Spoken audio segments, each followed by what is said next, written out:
새날 주셔서 저는 아침에 일어나면 하나님 앞에 드리는 기도가 5가지가 있습니다. 이건 거의 습관이 돼가지고 늘 입을 열어서 기도를 드리는데요. 속으로만 하는 게 아니고 말로 합니다.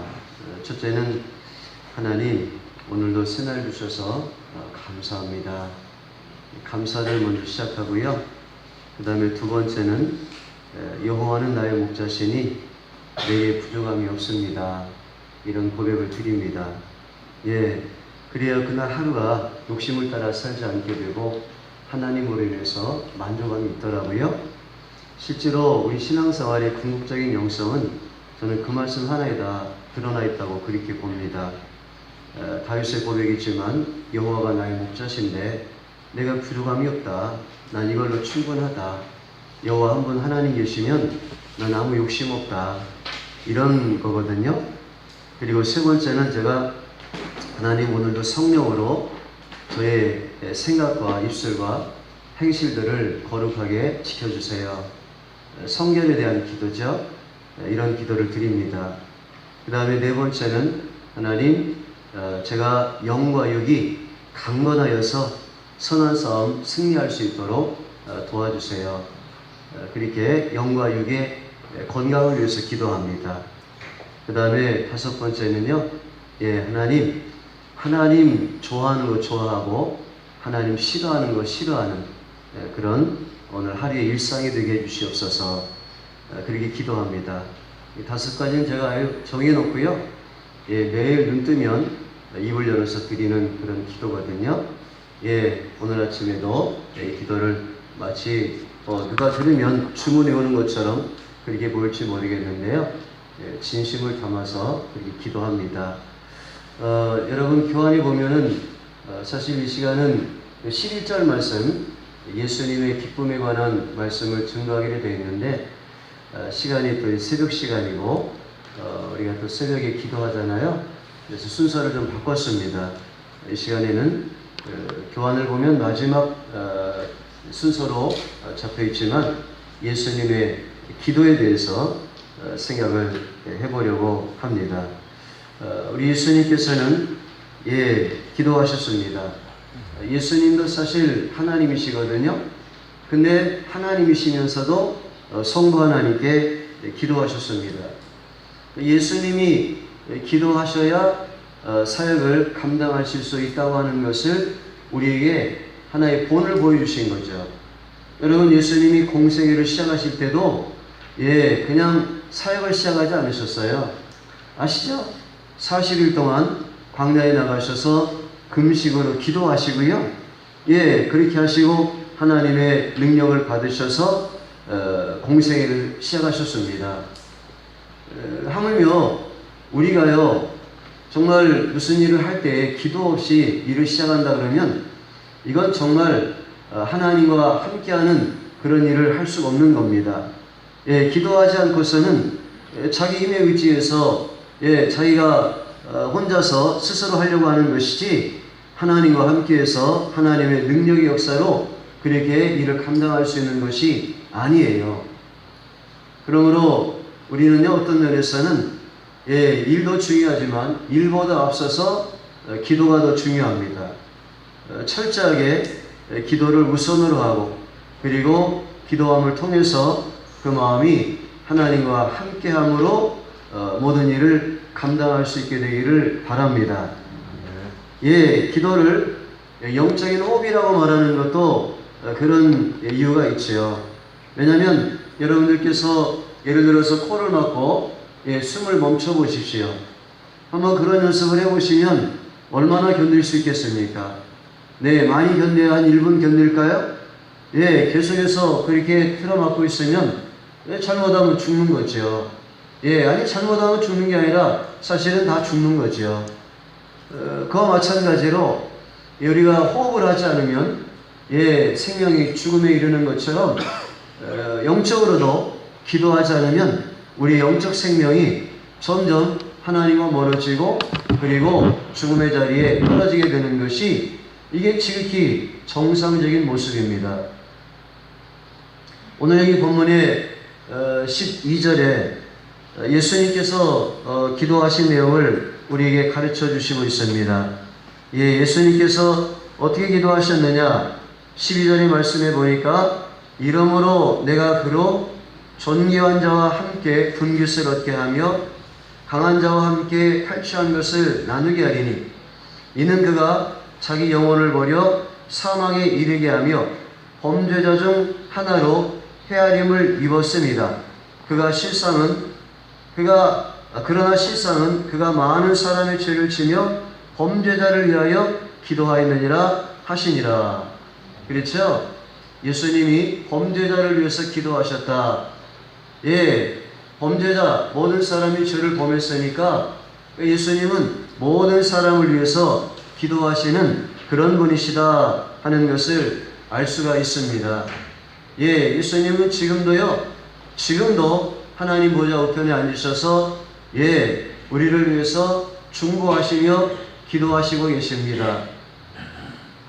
근데 예수님께서 이 12절 말씀을 보면은요, 결국은 이 모든 범죄한 자를 위해서 기도했는데, 이 범죄한 자들이 어떻게 되기를 위해서 자기 영혼을 버려서 그들이 예수님이 사망에 이르렀지만, 범죄자 중 하나로 헤아림을 입어서 죽으셨지만, 그러나 궁극적으로 예수님께서는 모든 범죄자들이 구원 얻기를 위해서 기도하셨다는 겁니다.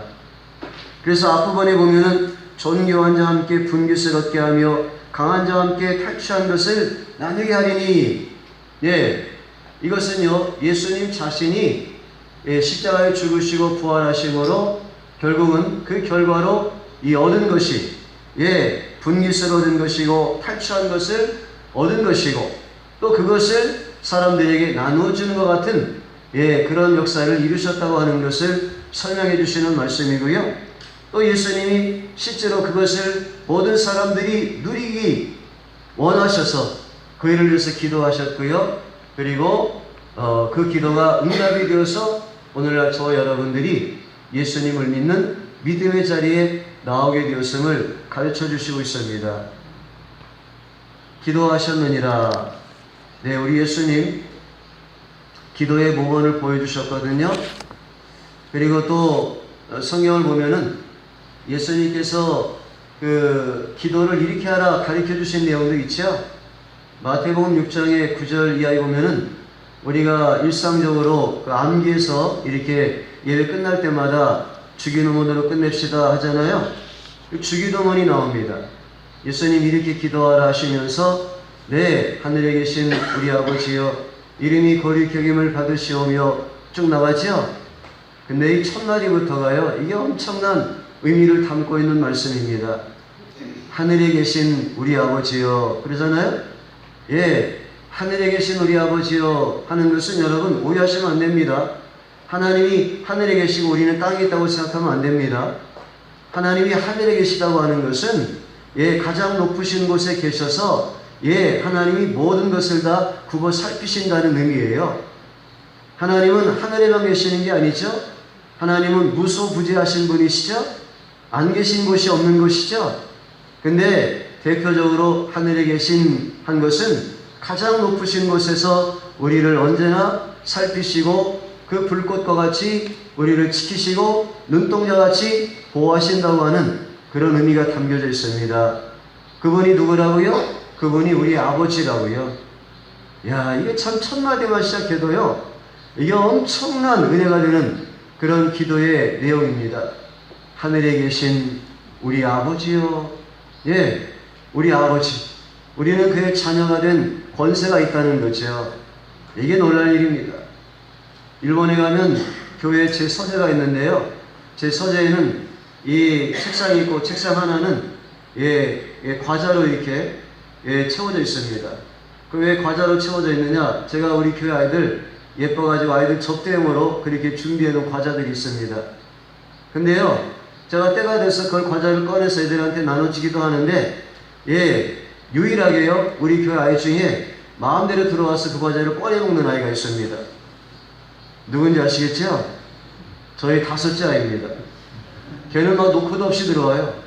노크도 없이 문 열고 딱 당당히 들어와가지고 그 서랍을 탁 열어가지고 과자를 꺼내서 지가 먹습니다. 그러면 딴 아이들은요, 문 밖에서요, 걔를 부러운 눈으로 쳐다봐요. 왜? 지들은 못 들어오니까. 우리 아이 5째만 그렇게 들어와서 당당하게 아버지가 사다 놨는데 치과처럼 그렇게 꺼내서 먹어요. 그게 무슨 권세죠? 그게 자녀의 권세예요. 요한복음 1장 12절에 그랬잖아요. 영접하는 자, 곧 그 이름을 믿는 자에게는 하나님의 자녀가 되는 권세를 주셨다고 그랬어요. 우리에게 하나님이 그런 권세를 주신 줄로 믿습니다. 하나님의 것을 우리 것으로 주시는 줄로 믿습니다. 그렇죠? 예, 놀라운 권세예요. 그래서 하나님께서 이렇게 기도하라고 우리 예수님을 통해서 말씀해 주셨고요. 그 다음에 또 우리 예수님 자신이 또 이렇게 기도하신 내용이 있습니다. 우리 예수님 자신이 오늘 여기 본문에도 범죄자들을 위해서 기도하셨다고 말씀하셨는데요. 예수님이 세상 떠나시기 전에도요, 하나님 앞에 오랫동안 기도하신 내용이 있습니다. 예수님 자신이 십자가를 두고 기도하신 거, 그거 우리가 알고 있지만 예수님 자신이 십자가를 위해서 기도하시기 전에 다른 사람들을 위해서 기도하신 거, 특별히 제자들을 위해서 기도하신 거, 그 내용이 요한복음 17장에 있습니다. 요한복음 17장은 보면 예수님이 기도하신 내용을 담고 있는 그런 말씀이거든요. 근데 요한복음 17장을 한번 보셔요. 요한복음 17장을 찾아보면 이 17장이 다 하나님 앞에 기도하신 내용이에요. 17장의 1절을 보면 예수께서 이 말씀을 하시고 눈을 들어 하늘을 우러러 가라사대 그랬죠? 눈을 들어서 하늘을 우러서 하나님 앞에 기도하신 거예요. 하나님 앞에 기도하셨는데 그 기도의 내용 가운데 특별히 다른 사람들을 위해서 기도하신 내용이 5가지 정도로 요약이 됩니다. 5가지 정도로 요약이 되는데 그게 뭐냐? 11절의 내용의 첫 번째거든요. 11절에 나는 세상에 더 있지 아니하오나 저희는 세상에 있사옵고 나는 아버지께로 가옵나니 거룩하신 아버지여 내게 주신 아버지 이름으로 저희를 보존하사 우리와 같이 저희도 하나가 되게 하옵소서. 제자들을 위해서 기도하셨는데요. 제자들이 하나가 되게 해달라는 기도를 하셨습니다. 그러니까 여러분, 예수님께서요, 세상 떠나시기 전에 정말 간절히 하나님 앞에서 어떤 면에서는 다른 사람들을 위해서 마지막에 이렇게 집중해서 기도하신 내용인데요. 그 기도가 유언적인 기도죠. 얼마나 중요한 기도겠어요. 그런데 그 기도 가운데 하나가 되게 해달라는 기도를 먼저 하셨습니다. 우리들도요, 무엇보다 예수님 안에서 하나가 되어줄 줄로 믿습니다. 자기 생각대로 나가면 하나가 되기 힘들어요. 근데 예수님을 바라보면 하나가 될 수가 있습니다. 부부도 마찬가지예요. 서로 딴 생각하면 시간이 갈수록 거리가 멀어집니다. 그런데요, 부부가 똑같이 예수님 바라보면 시간이 갈수록 간격이 좁혀집니다. 그래서 나중에 더 온전히 하나가 되는 것을 체험합니다. 그리고 예수님이 또 뭐라고 기도하셨느냐? 13절에 보면은 지금 내가 아버지께로 가오니 내가 세상에서 이 말을 하옵는 것은 저희로 내 기쁨을 저희 안에 충만히 가지게 하려 함이니이다. 저들에게 기쁨이 충만하게 해달라고, 나의 기쁨을 저희들에게 채워달라고 그렇게 기도하시고 있습니다. 성경은 우리에게 항상 기뻐하기를 원하시죠? 저는요, 그렇게 깨닫습니다. 아이들을 길러보니까요, 부모로서요, 아이들이 어떻게 할 때 기쁜가 하면요, 아이들이 기뻐할 때 기쁘더라고요. 우리 아이들이 기뻐할 때 기뻐요. 여러분 그렇지 않으세요? 자녀를 둔 부모님들 그렇지 않으십니까? 그렇죠? 아이들의 기쁨이 부모의 기쁨이에요. 아이와 자녀들은 생명이 연결이 되었거든요. 그러니까 우리 하나님이 언제 기뻐하시느냐? 하나님을 기쁘시게 합시다. 뭐 이런 얘기 많이 하죠? 하나님을 기쁘시게 하는 삶. 이래가지고 교회 표어를 정하는 교회도 있더라고요. 근데 어떻게 하나님이 기뻐하시죠? 되게 보면은 뭐 하나님을 순종해야 된다, 뭐 기도해야 된다, 뭐 성경 봐야 된다, 전도해야 된다, 뭐 봉사해야 된다, 뭐 해야 된다 그러는데 사실 그런 거 아니에요. 그런 거 아니라고요. 무슨 뭐 애기 나놓고서 애기 깐난 애기가 부모를 위해서 무엇을 해서 기뻐요? 하긴 뭐예요? 똥 싸놓지 오줌 싸놓지 기저귀 빨아야지 예? 이유식 만들어 먹여야지 그 아이가 뭐래요?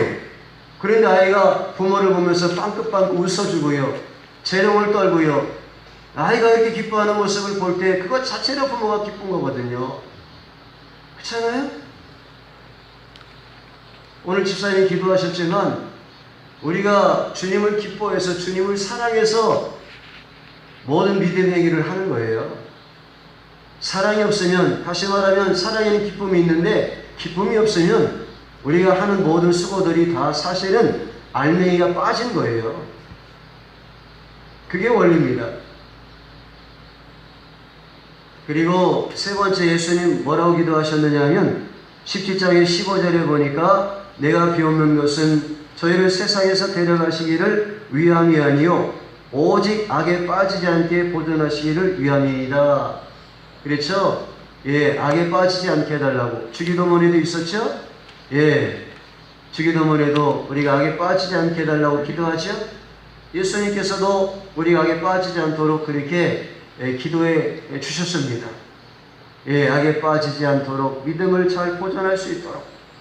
그 다음에 네 번째로 17절에 그랬죠?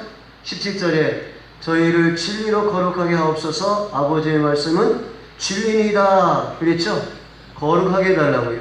그 16절에도 보면 내가 세상에 속하지 아니함 같이 저희도 세상에 속하지 아니하였사옵나이다. 그러니까 거룩이 뭐예요? 세상에 속하지 않는 것이 거룩입니다. 예, 진리에 속한 것이 거룩입니다. 구별된 거죠?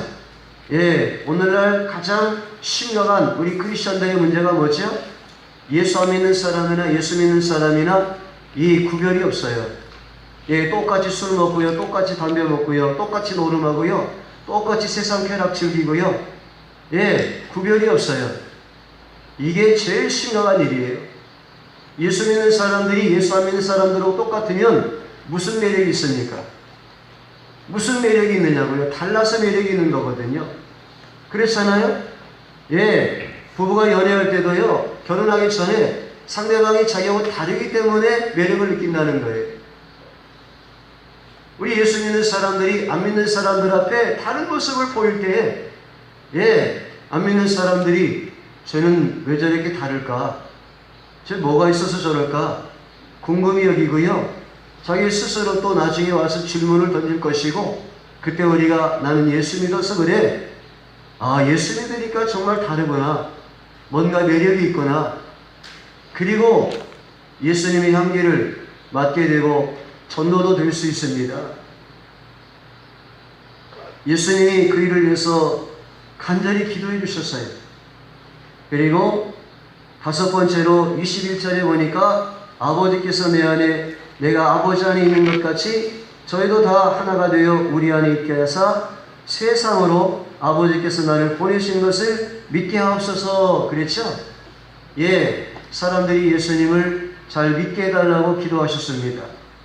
여러분, 이것은요, 예수 안 믿는 사람들이 예수님을 믿게 해달라고 하는 의미도 있고요, 예수님을 믿는 이 사람들이, 제자들이요, 예수님을 잘 믿게 해달라고 하는 의미도 있어요. 그냥 예수님 믿는 걸로 끝나는 게 아닙니다. 예수님 잘 믿어야 돼요. 여러분, 그런 얘기 들어보셨어요? 한경직 목사님이 저 남한산성 아래 산기덕에서 생활하셨죠? 은퇴하시고 말년에. 그를 존경하는 이 후배 목사님들이 한경직 목사님 찾아가서 담소를 나눴대요. 그리고 자리를 뜨기 전에 한경직 목사님께 목사님, 저희들 후배들에게 한번 덕담을 해주세요. 중요한 말씀 한 말씀 가르쳐 주세요. 그랬더니 한경림 목사님이 그러더래요. 목사님들 예수 잘 믿으세요. 그러더래요.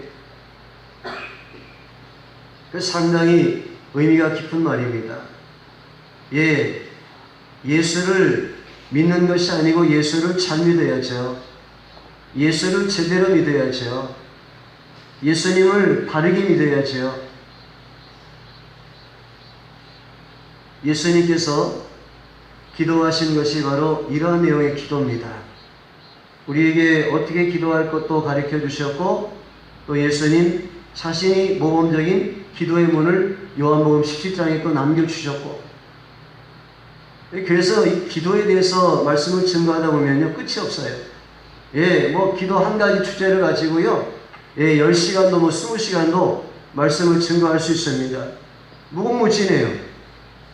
그러나 이 시간에 좀 엑기스로 요약해서 말씀을 지금 증거하고 있는데요. 여러분, 이 기도라고 하는 것이요, 바로 이해하셔야 됩니다. 기도가요, 물론 우리 예수 믿는 사람들이 기도할 수 있다는 특권이 있는데, 사실은 어떤 면에서 특권이라고 말할 때에 기도를 제대로 하지 않으면 특권이 아니에요. 왜냐하면 여러분, 기도는요, 다른 종교 믿는 사람들도 기도해요. 심지어 무당들도 기도합니다. 그리고 불신자들도 어떤 때는 기도해요. 필요한 때. 그렇죠? 기도합니다. 근데 예를 들면 불교에서 기도하는 거, 불교의 스님들도요, 아주 새벽부터 일어나서 기도합니다. 저도 신학교 다닐 때 저 삼각산에 늘 기도 다녔거든요.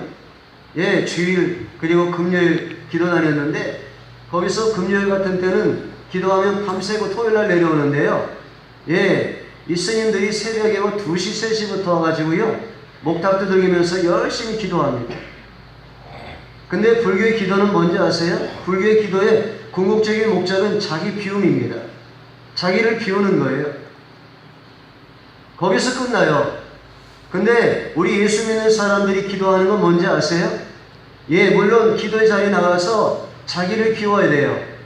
자기를 비운다고 할 때는 자아를 쳐서 복종시키는 것이고, 자기 욕심을 내려놓는 것이고, 자기 생각, 자기 뜻을 다, 그죠? 버리는 것이죠.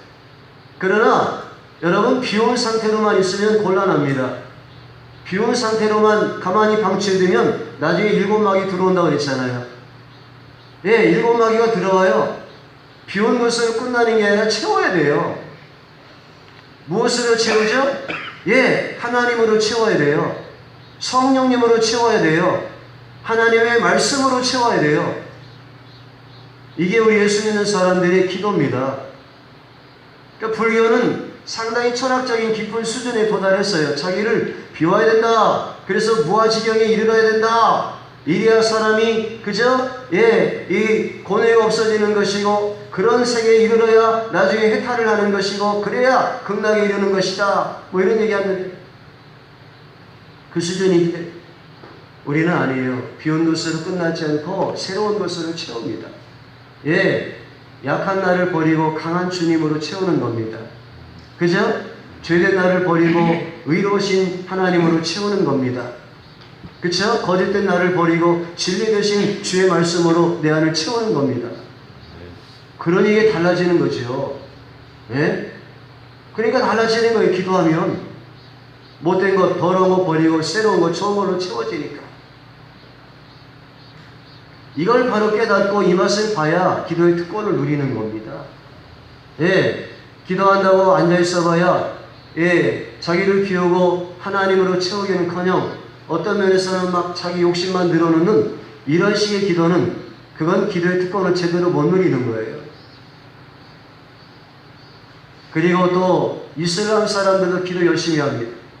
제가 성지순례 이집트를 가본 적이 있는데, 이집트 딱 입국 심사하는데요, 입국 심사하는 그 사람이 이마에 까만 점이 있더라고요. 여기에 까만 점이 있어서 그 사람 참 무슨 부처도 아니고 희한하다 생각을 했거든요.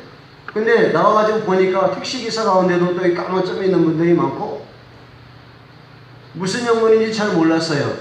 나중에 알고 보니까 이 사람들이 하루에 5번씩 코란에 정한 명령이에요. 알라신의 명령이에요. 알라신의 명령은 절대 복종입니다. 여러분, 이슬람교 할 때 이슬람이라는 말이 복종이라는 뜻이에요. 복종. 알라신에게 인간은 무조건 하고 복종만 있지 다른 것은 일절 없다. 이거거든요. 하루에 5번씩 시간 되면 자기네 성지 메카를 향해서 땅에 엎드려가지고 이걸 땅에다 대고서 엉덩이를 들고 기도하거든요. 어디서든 기도합니다. 배 타고 가는데 배에서도 돗자리 깔고 메카를 향해서 엉덩이 들고 혼자 기도하고 그래요. 그렇게 열심히 기도하는데 하루에 5번씩. 우리 예수 믿는 사람들 그렇게 기도해요? 뭐 3번 정도는 하겠죠. 그래도 새끼를 먹으니까. 그런데 그 사람들의 기도는요, 그렇게 열심히 기도해도요, 일방적이에요. 상호적이지 않습니다. 예. 왜 일방적이죠? 알라신의 명령에 의해서 순종해서 그냥 기도합니다. 이 시간 지킵니다. 그거거든요. 근데 우리 예수 믿는 사람들이 누리는 기도의 특권은요, 이게 상호적입니다. 상호적이에요. 예. 무슨 말이죠? 하나님이 인격으로 살아계셔요.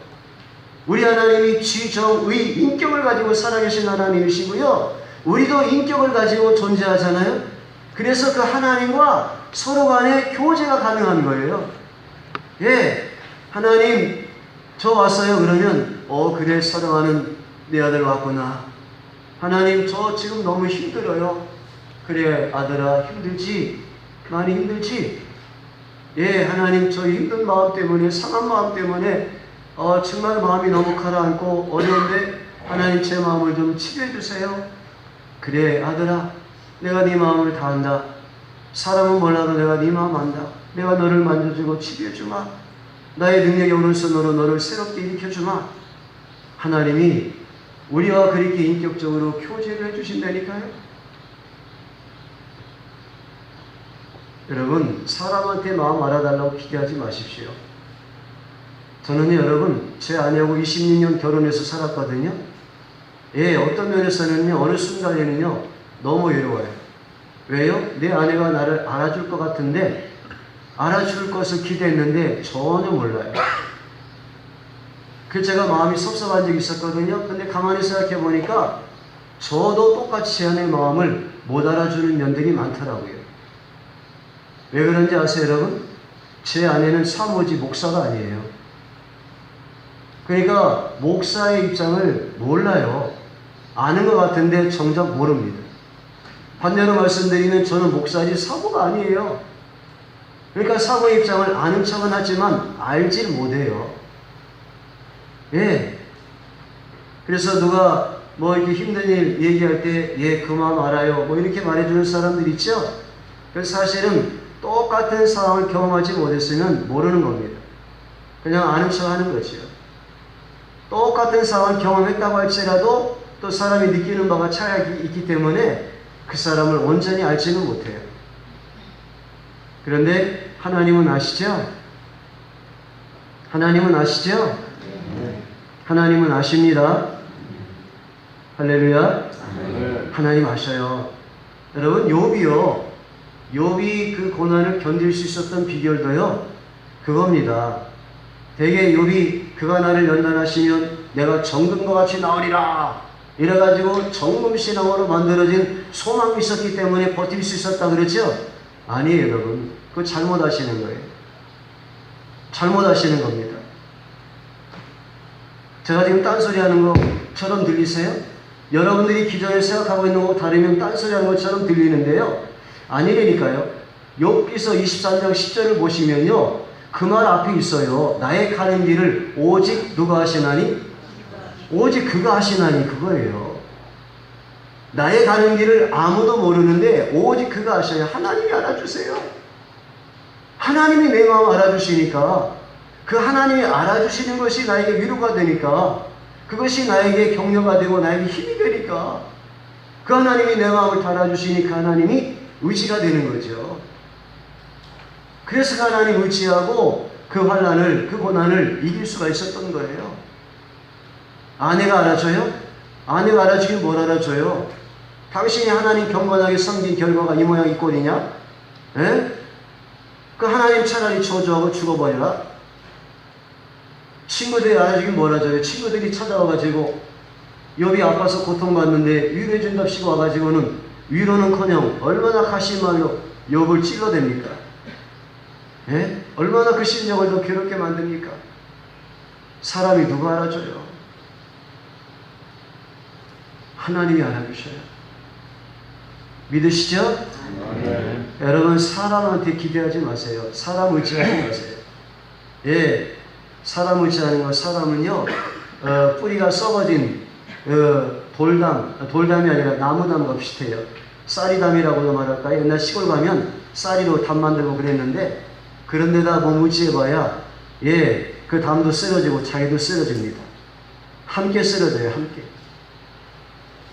하나님만 의지하시기를 바랍니다. 그러니까 이게 기도의 특권입니다. 예, 우리는요, 예, 자기를 비우고 하나님으로 채우고요. 그리고 그 하나님과 인격적인 교제가 가능해요. 예, 상호적으로 교제가 가능해서 그래서 이제는 모든 짐을 하나님께다 맡기는 거죠. 그분이 다 나를 아시니까 그분께 맡기고 나니까 기도를 통해서 뭐가 돼요? 마음이 이제 평안이 찾아오는 거죠. 예, 마음이 평안해지는 겁니다.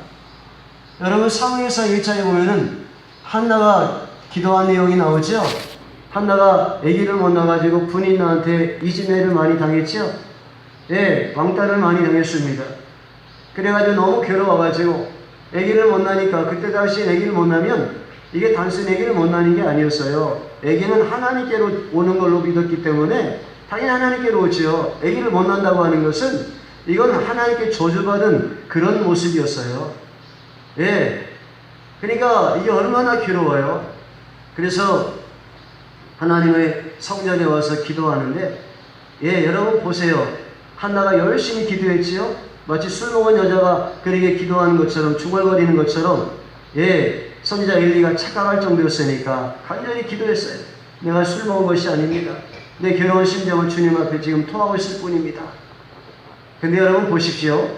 그 기도 가운데서요, 하나님께서 한나야, 내가 너의 기도를 들었다. 내가 너한테 아들을 줄 거니까 안심하고 돌아가거라. 이렇게 응답하신 내용이 없어요. 그런 내용이 없거든요. 그런 내용이 없는데 한나가 하나님 앞에 기도할 때에 어떤 기도를 했을까요? 예, 자기 마음에 있는 걸 다 비워둔 거예요. 다 하나님 앞에 무거운 짐 내려놓은 거예요. 그리고 하나님과 교제가 된 거예요. 그래서 하나님으로 채워진 거예요. 그러니까 하나님으로 채워지니까 이제는 여호와는 나의 목자시니 내게 부족함이 없으리로다. 이 마음이 들어온 거거든요. 그래서 하나님이 자녀를 주겠다는 약속을 받지 못했어도요. 그래도요. 성경에 보니까 뭐라고 말씀하셔요? 예, 얼굴에 다시는 근심빛이 없었다고 했어요. 수색이 없었다고 했어요. 그겁니다, 여러분. 기도가 꼭 무슨 내 의지를 관찰하기 위해서 결단하고서 하나님하고 승부를 보는 게 아니에요. 그런 목적으로 기도하는 것이 아닙니다. 오히려 어떤 면에서는 내 뜻을 내려놓는 것이 기도의 궁극적인 목적이죠. 그리고 하나님으로 채우는 거예요. 시간이 너무 빨리 가네요. 뭐 지금 기도에 대해서 사실은 10분일도 채 못했는데, 우리 예수님께서 어떻게 기도하셨죠? 우리 예수님은요, 습관을 따라서 기도하셨다고 성경에 기록하고 있습니다. 예수님은 습관을 따라서 기도했고요. 그리고 성경은 우리에게 쉬지 말고 기도하기를 명하시고요. 그리고 예, 항상 기도해야 할 것을 가르쳐 주시고 있습니다. 그렇죠? 항상 끼어 기도하고 낙심하지 말라고 누가복음 18장에도 이 과부의 기도를 통해서 우리에게 가르쳐 주시고 있습니다.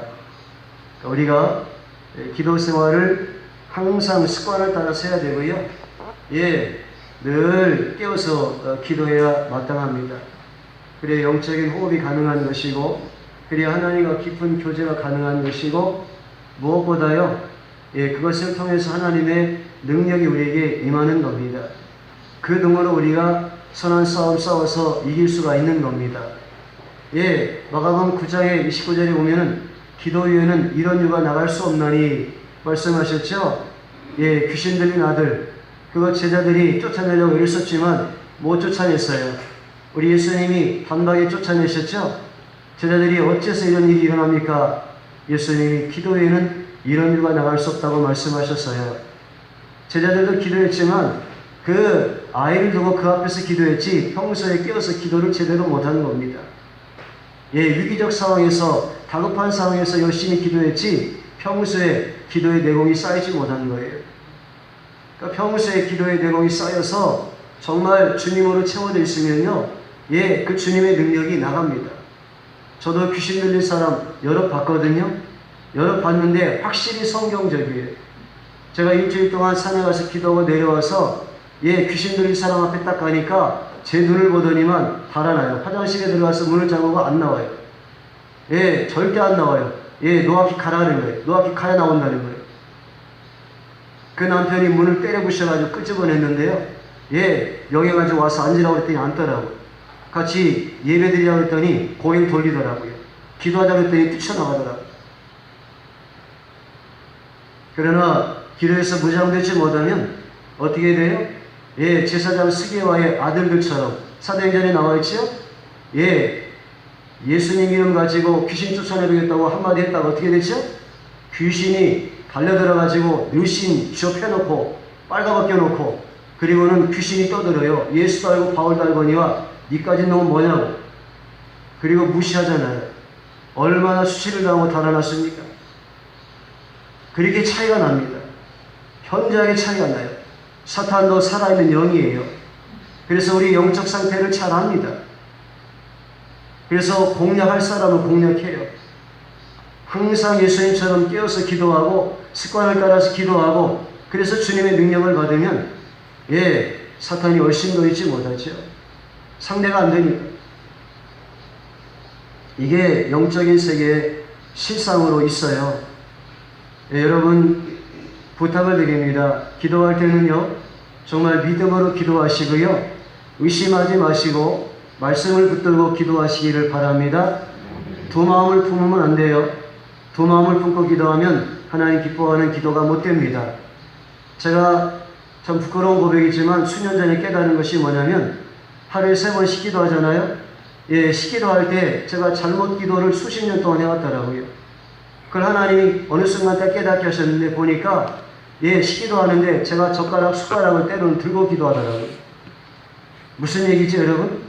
먹고 싶은 마음이 앞서는 거예요. 마음은 이미 젓가락 들었어요. 예, 그러니까 먹고 싶은 욕심이 앞서고 그 다음에 기도는 그냥 형식적으로 하나님 땡큐 뭐 이런 식이죠.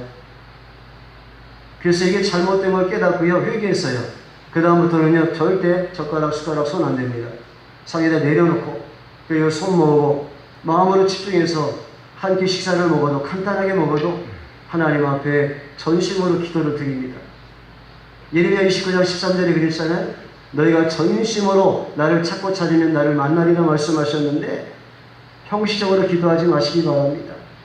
식기도 한번 하셔도요 전심으로 마음을 담아서 기도하시기를 바랍니다. 아마 여러분들 가운데도 저같이 기도하는 사람들이 있을 겁니다. 숟가락 젓가락 다 들고 예? 그리고 마음은 이미 예? 밥을 먹겠다 딱 향하고 그리고 기도하는 그런 식의 모습이 우리에게 있을 수 있는데 그거 주님께서 기뻐하는 기도의 모습이 아니더라고요. 전 부끄럽지만 그걸 수년 전에 깨달았어요. 오랫동안 잘못된 기도를 한 것 같아요. 우리가 기도를 통해서 가장 중요한 것은 예, 우리 예수님에게 붙어 있는 사람으로 살아가는 겁니다. 예, 기도를 통해서 예수님과 예, 만나죠? 주님과 만나죠? 예, 더 친밀하게 만나죠? 깊은 교제를 이루죠? 그러면 우리와 주님이 연합이 되는 걸 체험하는 거예요. 예, 그것이 바로 요한복음 15장 5절이에요. 우리 예수님이 내가 포도나무고 너희가 가지니 말씀하셨죠? 가지가 포도나무에서 떨어져 있으면 아무것도 할 수 없고 말라져 버리고 그리고 사람들에게 갖다가 불에 태워짐을 당하는 아무것도 가치가 없어요. 여러분 포도 가지는요 열매 맺는 것 외에는 쓸모가 없습니다. 다른 나무들이야 예 가지들이 쓸모도 있어요. 그러나 포도 가지는 아무짝에도 쓸모가 없어요. 근데 어떻게 열매가 맺혀요? 붙어 있어요. 나무에 붙어 있어요. 우리가 예수님과 연합되어서 예수님께 붙어 있어야 그래야 열매가 맺혀지는 줄로 믿습니다. 네, 그렇게 하셔서 항상 예수님과 붙어 사는 능력의 사람들 되시길 바랍니다. 그런 말 있죠? 예, 걷는 놈 위에 뛰는 놈이 있고요. 뛰는 놈 위에 나는 놈이 있다고 그랬죠? 저는요, 나는 놈 위에 붙어 다니는 놈이 있다고 믿습니다. 붙어 다니는 놈. 여러분 보세요. 개미 한 마리가요. 독수리가 바위 위에 가만히 앉아있을 때 독수리 다리를 타고 올라가서요. 그 날개 속에요. 그 깃털 속에요. 푹신푹신하게 딱 들어가서 자리 잡고 앉아있어요. 예, 깃털 속에 딱 푹신푹신하게 들어가 낮잠 자는데 독수리가 하늘을 날아줘요. 개미가 죽었다 깨어나도 하늘을 날 수 있어요? 못 날아요. 그런데 독수리한테 붙어 있으니까요, 하늘을 나는 거예요. 넓은 세계를 보는 거예요. 왜? 시원한 바람을 맞으면서 아주 기분 좋은 거예요. 붙어 다니는 놈이에요. 우리가 포도나무 대신 예수님께 붙어 다니는 놈이라고 그러면 좀 그렇죠? 붙어 다니는 자녀로 살아가기를 원합니다. 옆 사람한테 한마디 하세요. 우리 예수님께 붙어 삽시다. 네, 예수님께 붙어 사시기 바랍니다. 기도하겠습니다.